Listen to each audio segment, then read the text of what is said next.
Justin Baldoni's lawyer endorses wild internet theory about Ryan Reynolds. Justin Baldoni's attorney suggested that Ryan Reynolds took a veiled dig at his client during a scene in the recently released film Deadpool and Wolverine, fanning the flames of an internet theory currently making the rounds.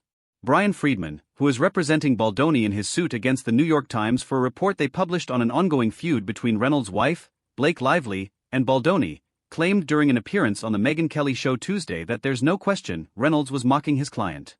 What Ryan Reynolds has seemingly done is use his power and influence to not only help Blake Lively take over It Ends With Us, but he's used it on Deadpool and to make fun of Justin Baldoni. Freedman told Kelly, the scene in question involves Deadpool, Reynolds and Wolverine Hugh Jackman, meeting an iteration of Deadpool called Nicepool for the first time, who quickly trumpets his feminist bona fide. Throughout his career, Baldoni has regularly identified himself as a feminist and has helmed several projects built on the exploration of gender dynamics. In 2017, he presented a TED Talk where he explained why he's done trying to be man enough and told the crowd, "I believe that as men, it's time we start to see past our privilege and recognize that we are not just part of the problem. Fellas, we are the problem." He also hosts a podcast titled Man Enough that explores what it means to be a man today and how masculinity affects subjects like body image, relationships, and fatherhood, per its website. On her show Tuesday, Kelly broached the topic by suggesting that Reynolds acts like Baldoni in the scene, specifically a version of Baldoni that turned me off. She then asked Freedman what he made of the scene after playing the clip. "What I make of that is that if your wife is sexually harassed, you don't make fun of Justin Baldoni," Freedman said. "You don't make fun of the situation. You take it very seriously. File HR complaints. You raise the issue and follow a legal process," he continued. "What you don't do is mock the person and turn it into a joke.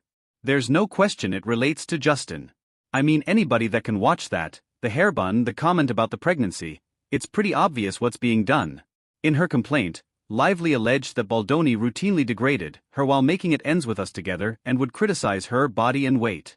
She even claimed that he went so far as to call her trainer without her knowledge with a request that she lose weight.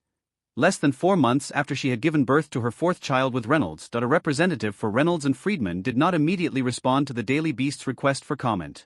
Lively first filed a legal complaint against Baldoni on December 20, accusing him of sexual harassment and for engineering a smear campaign against her, before filing a formal lawsuit on December 31.